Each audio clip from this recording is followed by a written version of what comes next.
we're on. So like, you know, from like our TikTok and Instagram and things like that, like, is there a particular video that is like a bit of a standout that you think is a good video? There was one that comes to mind immediately, and that was the one where it was like, give the customer what they want, not what the customer needs. Oh, mate, love it, love it. Because like, no one needs anything at the end of the day, and I've said this before, but like, you know, no one needs an iPhone, no one needs a BMW, no one needs a Rolls Royce, and that's the video I think is that the video you're talking about? That's the one. Yeah, they're all wants, and it's fine. It's fine to want these things, right? And I'm just gonna have a quick squiz and see, because I've got some comments here, and I want to see what your responses would be to this. It's like, one person says, you're celebrating the customer's ignorance. Do you agree with that? Or what do you what do you have to say to that person that says that? To be honest, I think you're just educating the customer. And when the customer actually desires something, you want to give the customer what they sort of want. Because if the customer goes, oh, no, I want this switch, I want that, you're not going to say, you don't need that. Like, Makes no sense. Why would you get that switch? That looks ugly there. You know, you're just going to give them what they want. And at the end of the day, that's customer service. 100%. And you know what I also will touch on as well is, like, they don't know what other options there are. So you're, you know, because you're so focused on saving the customer maybe money, which is not a bad thing, but that's where a lot of tradies go wrong. They're so focused on, this is the cheapest way. This is the cheapest way to get it done. But what if they don't want it the cheapest way? That's it. Maybe they want Clipsal Saturn. Yeah. Maybe they want to control their lights with their phone. You know what I mean? That's not cheap, but they want to do it. They want a convenience. Like when you go to McDonald's, when they say, would you like to add an apple pie? Would you like fries with that? Yeah. You say, no, the fries are going to cost more money. Don't get it. Don't get the fries. Yeah, exactly. You know what I mean? So it's like, how often does a customer come in contact with an electrician who actually knows the trade and who is specialized in that field?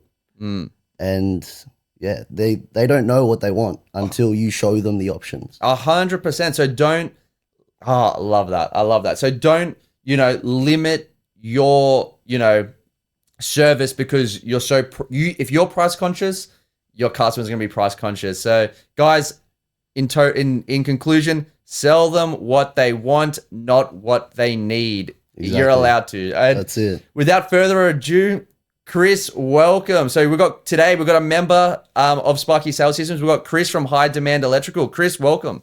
Thank you. It's a pleasure to be here. Thanks, Spyro. Awesome. So Chris, for those that don't know, who are you?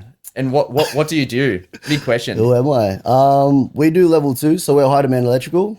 We do level 2, predominantly all over Sydney. And that's about it.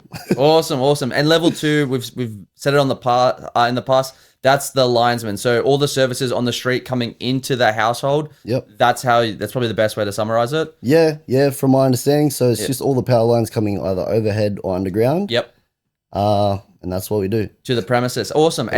So you do a lot of level 2 and you do a lot of emergencies, right? So that means power outages, storms, you're busy, and we'll touch on that and how that looks. That's our bread and butter. That's got power out, call High Demand. That's it. That's the one. Pole down, power out, we're there. Pole down, power out, we're there. Tagline. I like that. And a bit before we touch onto that, like I want to go deep into like where are you from, Chris? Like, where were you raised? Where did you go to? Like, you know, let's bit personal before we go into the business stuff. We want to know a bit about you. So pretty much I was born and raised in the Shire. God's country. That's it. And then pretty much I finished high school, went to Kirrawee, high school. And that's it. Nice. And what got you into the trade? To be honest, I finished my HSC and then I was like, I don't know if I want to study anymore. Having Asian parents, so like, uni. And then I didn't same with Wogs, by the way. And I was sort of the black sheep in the family as well. Yeah. And I've got ADHD, so I felt like I was a lot more hands-on and I couldn't sit still. So my dad sort of said, oh, you should try being a Sparky. And then I tried it and I actually loved it. So I did work experience and it was great. Yeah. Oh, and why did your dad say Sparky? Is there a reason? Because my dad said the same thing. I want to know what your dad sort of said, why to become a Sparky. I think as a kid growing up, I loved electronics and like electrical boards and stuff like that. And he probably also knew there was a bit of money in it and that you use more of your brain. And it's probably the less labor intensive trade out there, I'd say. Yeah. Well, so they say anyway. I reckon we work hard, but anyway. Oh yeah, that's it. You saw us the other day. Yeah, yeah. We did the job for you. So. We're gonna talk about that job as well. I want to bring that up. I think that's pretty cool. And so so basically grew up in the Shire, and that's in Sydney for those that don't know. They pretty much, it's like separate to Sydney at the same time because they call it God's country, which is like you got to have a bridge to go over there, and it's just they call it the Shire. That's the name of the area because it's just so dominant. and the people from there they're very passionate from if you're from the Shire, right? They're passionate about that area. It's a beautiful waterside area, and you service Sydney wide, doing level 2 work, and now. I follow you on Instagram, right? And a lot of us have seen your pink trucks around. So I want to get before I get into that, like, do you sleep? That's what I want to know. Do you actually sleep? Because if you follow, and what's the tag? How do people find you on Instagram? High demand electrical. High demand electrical. There you go. So guys, look up high demand. You'll see the pink trucks. I want to know, do you sleep? Because you're putting up Instagram stories at like 11 o'clock at night. Midnight, you've got power out, you got the lights flashing, you got power out, and you're getting it done. That's it. All hours. So, like, I want to know, do you sleep? Like, that's just the perks of being a business owner, I guess, and you'd probably understand that as well. So, when jobs need to get done and the boys don't answer their phones or whatever, I make a promise to the customer, and if that's made, then you just got to make it happen. So you get it done. Yeah, you get it done. So you're a 24-hour same day sort of service. You get calls and you just go out and get it. And what does the day in the life of Chris look like? Oh, it's changed a lot from day to day. So yeah, I tried the whole work from home thing where I'm just sitting in the office, but that sort of didn't work out for me. And then now I'm currently back on the tools again. So yeah, back where I belong. That's such a funny thing because everyone's got this rush to get off the tools, and then as soon as they get off it, they're just like, this is boring. Like, I'm not actually doing anything. You know what I mean? Yeah. And it's just like, it's like you always want what you can't have. So you do it, and then you're just like, oh, I actually miss being out on the field. And you and your team are absolute animals, which we'll be going through as well.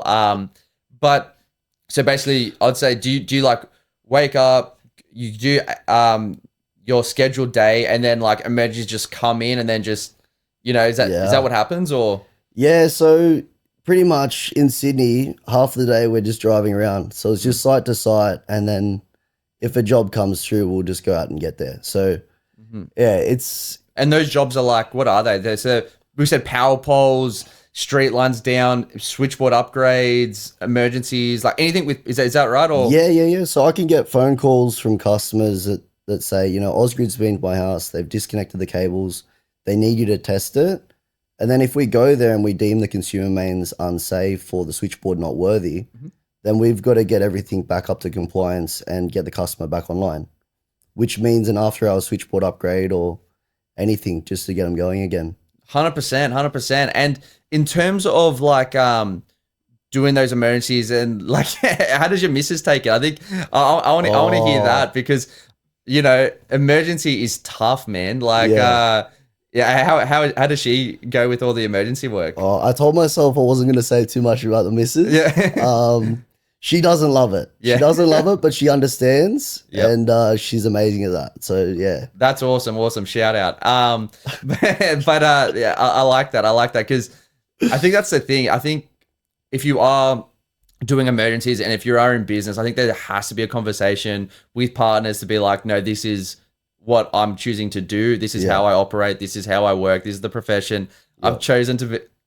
I didn't choose the emergency life. The emergency life chose me. So you got that 24-hour service for power outages. So you need to respond to it. And your customers. So like, do you service the public? Do you service a lot of electricians? What do you do? A lot of it is electricians and a lot of it is the public as well. So it's hard to pick and choose, and we're not racist. So the jobs are everywhere, all over Sydney, and we just got to go there. Yeah, so you don't discriminate between if they're an electrician or a citizen of of the thing. You go, I love that. So and you work with a lot of electricians. That would be a lot of work because we've actually used your service as well, which we'll get into. Yeah. And how do you sort of So you do like private poles, switchboards, whatever comes your way. We've actually used your services, and what I loved about and what I can vouch for as well is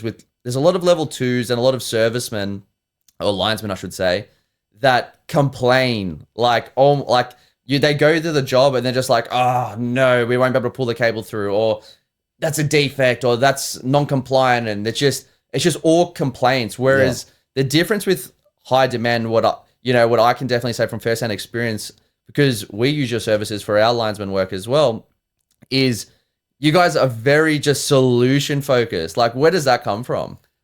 Oh, it's probably the way that I was brought up throughout my apprenticeship, and also having ADHD. It's just like, there's a problem, let's fix it. So yeah, I just like having an open mindset and having just being able to fix everything. Like, and that's just get it what done. makes us happy. 100%. You just want to get it done, solution focused. Hey, like, because I think a lot just focus on the issue and not the actual solution. Yeah. And like with working with electricians and the public, do you also work with builders as well in terms of their temp power and stuff like that? Yeah, a lot of temp builder supplies for builders. Yep. But currently no actual, builders on board. I've only got one builder, which is Pro Duplex, and they're amazing to work for. Awesome. But other than that, we don't do any new builds or anything. Yeah. So you're very selective with your account customers. Yeah, as you should be, because not every customer is your ideal customer, right? And you know how good your service is, so you want to make sure that you're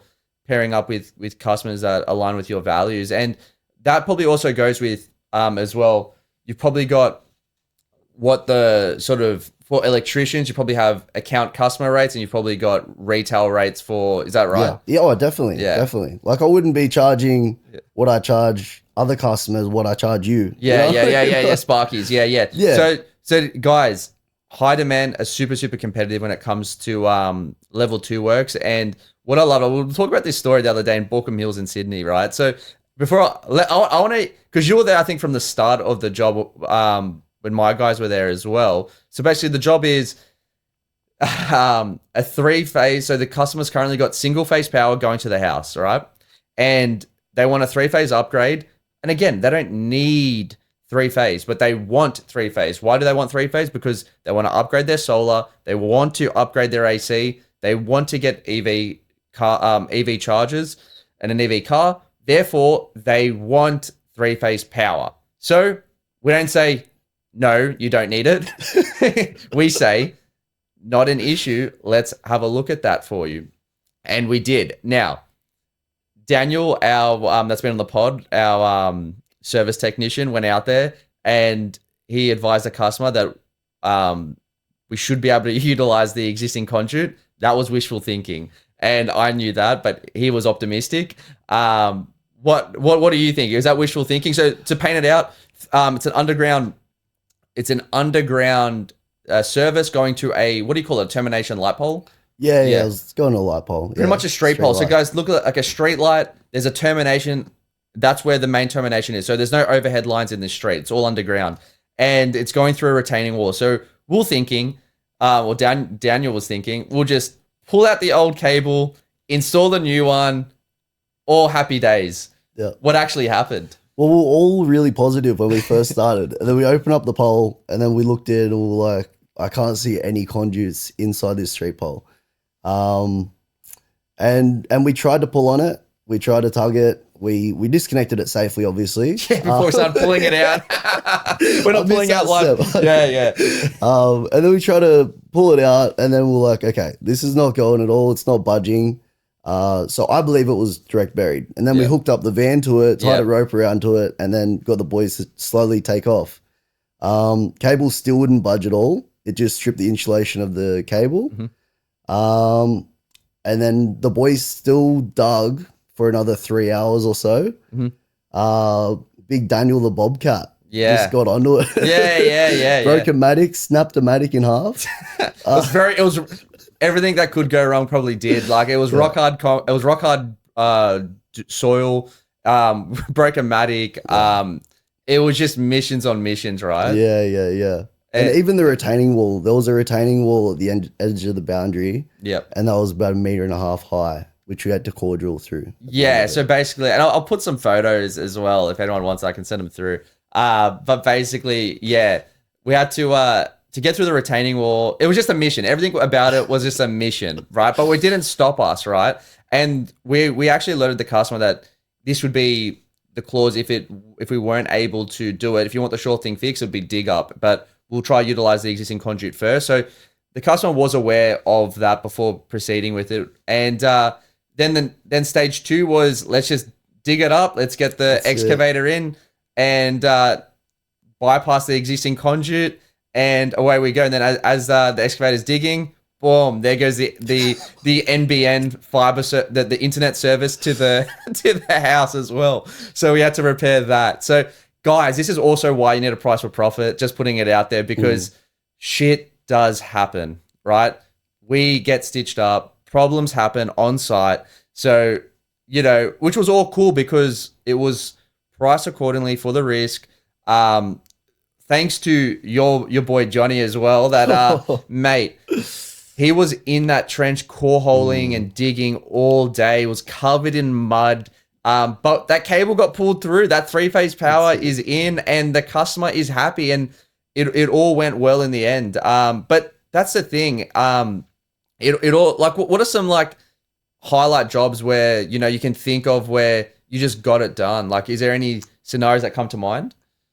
There's been so many. There's been so many too. All right, this is one, like a decent one that happened the other day. So pretty much someone had a medical episode while they were driving a motor vehicle, and then they were swerving through the street, and then they've actually gone straight through the front yard of a strata block, and they've taken out the SPD cabinet. So the whole power to the whole strata block died. Wholesalers were all shut. Everything was shut at the time. So it was 8 p.m. and we had to restore power. So I just called up one of the boys and I was like, bring, an old power pole, like, half a chopped up power pole and a switchboard, and we're just going to make it work. So I spoke to Osgrid, and yeah, until 1 a.m. we're working there and extended all the conduits and everything, extended the cables, and then hooked in a new switchboard and terminated it all. How long did that take? From 8 p.m. we had to wait for Osgrid to shut down. But from 8 p.m. to about 1 a.m., maybe even longer, because I remember I only got 4 hours sleep that day, and I had something scheduled the next day, which I couldn't afford to miss. Wow. So 4 hours sleep, and then the emergency life. This is what I mean, guys. I don't want to get into it, but my missus messaged me and she's like, "Why did you leave your clothes on the floor?" I got 4 hours of sleep. Oh man, that's the emergency. And look, guys, and that's why I love this conversation, because everyone's different. Like me, I'm not a fan of emergency work. I'm just like, yeah, I'd rather be at a barbecue or fishing, but you get into it, and that's why you probably love it so much, is because it's rewarding as well, right? Like when someone has no power or something like that happens and you get their power back on, it's an awesome feeling, right? Yeah. That's mad. It's massive. That's mad. That's mad. So basically what we've said is you service Sydney wide. You're mainly servicing electricians, which would definitely be awesome as well, because they're your main customer. So I know a lot of electricians know you, and coincidentally, you've referred a lot of electricians to our program as well. And I just want to know, like, I'm very appreciative of it. But at the same time, like, what makes you refer people to Sparky Sales Systems? Well, to be honest, I think that good work, it deserves referrals. And I can see that Spyro actually puts a lot of time and effort into Sparky Sales,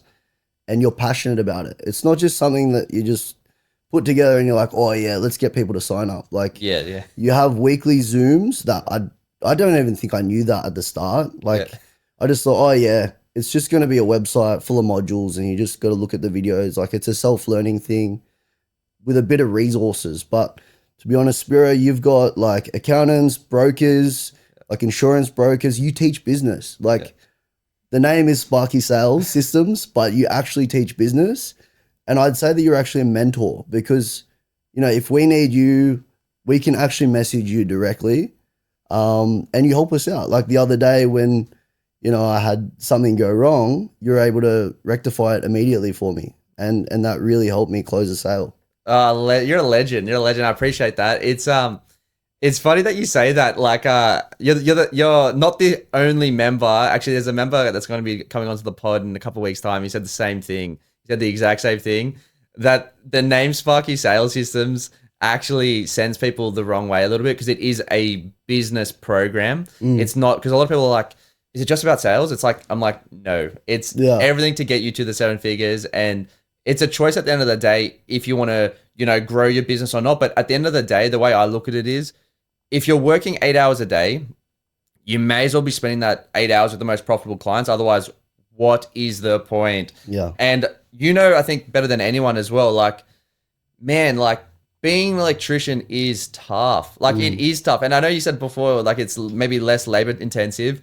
I actually disagree with it. Like, I think the builders think it is on the construction sites because and the plumbers, because they go, oh, you guys are roughing in or wiring in, small wires. We're putting in pipe. Ugh. It's just, get out of here. Like, you know what I mean? Like, we're in every room of the house. You guys just got the kitchens and the bathrooms. Yeah, like, exactly. Relax. You know what I mean? So I think, and I also will touch on that. I think the plumbers and that whole construction mentality has kind of rubbed off in the whole industry, because I think it was the plumber, and you correct me if I'm wrong, I think the plumbers and the builders acting like the tough guys, saying, you Sparkies do nothing, or your electricians are rubbish, and you guys have it too easy and get paid more, and blah, blah, blah. It's that tall poppy syndrome, like, you guys do nothing and get paid more for it. And I think electricians started believing it. And because I'm speaking to electricians every day, I've spoken to electricians that are charging like less than I was charging like 8 years ago as that guy that knew nothing about business. Yeah. I thought I did. And like, because you speak to a lot of electricians every day, where do you think electricians go wrong? Well, to be honest, I think I went down the same trap because, you look online, you look at the forums, electrician Q&A, and then you see other people. Even if I look at all your TikToks, it actually just goes to show, like, if I didn't know anything about business and I was scrolling through your comments, I'd be like, oh yeah, like, how come he's charging so much? 110's fine. But then, and I was doing that. I was charged, like, I think everyone started out doing that because they don't want to be rip-off or they don't want to overcharge. But at the end of the day, like, you got to make money. Otherwise, like, I've got nothing to live for. Like, how can I feed myself? And your family, exactly. And the whole thing. And by not pricing for profit, you're actually, like I say in the pro, you're ripping off yourself and your family at the end of the day. That's what it is. And you're thinking that you're going to give your customers a good price, and then you're going to rip off your staff because you've looked after your customer, you saved them $50, but then you've actually taken it out of your staff's pay because you don't have the budget to actually pay your staff well. Exactly. You know what I mean? So it is that domino effect, and I really like that as well. Like, people don't understand that in theory, and with all the inefficiencies in the electrical trade, that if we could charge 110, we would. Yeah, exactly. And the reality is, it's just not possible. And it's not like, I think you kind of mentioned it as well. Like, when people are on working full time, I don't think they're exposed to it. They're not sure. And they're looking at those forums. And the way I look at it is, those forums are the blind leading the blind. Like, I saw the other day on these forums, and I want to see what you would think about this. Someone asked on those forums, they go, on those ones that got like over 10,000 electricians on it, just on Facebook. And someone goes, what is the best super to put my money into? And I'm just like, why are you asking a group of like the main pool on those forums are dumb electricians? Like, why are you asking a pool of let's just say electricians in general, where the best super company is? And super, for those in other countries, it's 403k, your 403 account. So what's the best super fund to put your money into? And they go, and then you got all these responses, and they're just all wrong. Like, the real answer is, why don't you go speak to a financial advisor? Yeah, exactly. Like, why would you be speaking to, a group of electricians? That's why I said it's a blind leading the blind. So what do electricians need to do more of, do you think? I think they just need to educate themselves. Like, you don't know what you don't know. Yep. And, when you go into business coaching, everyone that goes there, I think I said this to you, Spyro, before, everyone that goes there that's older was like, I wish I did this earlier. Yeah. So it's just like, get educated and then jump into it. Or if you've already in it, get educated after. Like, Yeah. get it sorted. Get it sorted. Well, rule number one is sell for more than you can buy it for. And, a lot of people, I reckon 99% of electricians can't tell me how much they can buy it for. And that is a main issue because they are running a business. Like if you chose to run a business, it's up to you if you want to run it well. You don't have to have a big company. That's what I say to people. You don't need 5, 10, 20 trucks. You don't need that. Like I spoke to a bloke the other day that had 20 trucks doing $2.7 million in turnover. And I go, well, man, we've got members with 6 guys doing those numbers. Like, you know what I mean? So you got 20 guys doing those numbers. We've got members that have 6 guys. And it's not about because that whole mentality of how many trucks you have. Oh, I've got 10 trucks. Like, what do you think about that whole mentality of how many trucks you have? How many trucks you have? Well, yeah, I think every Sparky has that ego in them, or every, tradie or business owner wants to take over the world. They want to they want to grow massive. And to be honest, I've done that. I got like 5 trucks and I had 7 guys at one point, but it just gets unmanageable and you can't control the quality and it just gets out of hand. Like you can't be everywhere. And I've gotten to a good size now where I've got 4 boys and it's just, I've been able, I think that's the sweet spot for me. Oh, I love that so much. I love that everything about that was just gold. Like everyone has that ego. I had that ego. I was number one, and I'll put my hand up to the moon. I was like, oh, nah, I've got more trucks than you, bro. I've got more trucks. I was that guy. And I was doing construction at that time. You know what I mean? So I thought because I had more trucks, and then I got exposed to the service game, and I was just like, oh my God, like I've got 4 trucks, but this guy with 1 truck is making more than me. And I was like, how? Instead of me going, no, like I was like, tell me how. You know what I mean? And then I got into I had mentors. Like I've spent, now to date, upwards of $90,000 on my own mentorship. It sounds so cliche, but yeah, personal development and investing in yourself is the best investment. You've got Bitcoin, and I know Bitcoin's on fire at the moment. You've got all these other things, but nothing has returned higher, bro. Like straight up, it's like you're getting like 3x's and stuff like that. You know what I mean? Like you're getting like more than 1,000x's when you're putting, investing in yourself in actually implementation of the strategy. It's not one thing like, investing in yourself and then actually implementing it. You get more. And how many trucks you have means nothing. Do you agree? Yeah, I agreed. That's another thing I heard as well. With property, there's only a couple ways that it can inflate. But with business, you can think about the amount of variables that you can change to actually make that grow. And how quick you can. Exactly. Oh my God. And that's with knowledge though. Yeah. And implementation. I love that. Because I think people don't understand as well. Oh, this is getting good. People don't understand how quick they can actually do it and how they can maneuver. Like, I said last week on the Zoom, like you are the race car driver and you're on the track and you're just looking at the dashboard. How many more leads we have, what capacity control are we too busy? Let's put the brakes on. Can we take on more work? Let's step up on the gas. Let's get some more leads cranking. How are sales? Are the boys converting? If not, let's increase our sales training so we can make sure that everyone's converting more jobs into sales and increase those average tickets. And that's what it's about. And you're in control. And the beautiful thing is, instead of doing, I'm not saying not to or to do crypto, I'm out of it completely, just letting people know. And I made that decision. And one of my mates goes, you sold here, you would have had that. I'm like, yeah, but I put that money into something else that actually returned me a lot more than that. So, it would have been nice to ride that wave as well. Don't get me wrong. Like I'm not hating on the crypto bros, but like the money that I took it out for and put it to something else, paid a lot more dividends than crypto will ever do.